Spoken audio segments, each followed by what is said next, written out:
Grabe pagkatingala ko diri mga ka-viewers kay kining amo ang electric pan. Sige raman kaguba. Grabe kala makamutan nila oy. Pati pagpindot ang push button ng electric pan. Unsa man diay ila kamuta? Naay kapangyarihan? Maayo gani naay kabalo magkumpuni. Naay unom kamot na kabalo magkumpuni. Tanawa niyo gawo ang push button electric pan. O wa na mo pantay naay sa taas o wa nay duha-duha gaw ako nagibuskag ang cover sa electric pan ug tan-aw electrician kung unsaon man o ako nagipatakaan ang mga wiring ng electrician bahala na makabuskag bahala makaunsa na.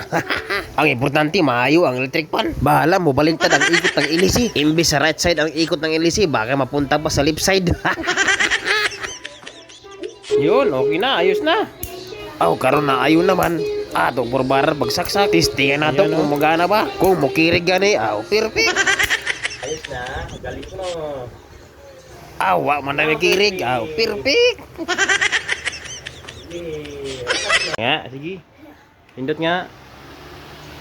Mono nga na. Sige, lapit. Magaling na, diba?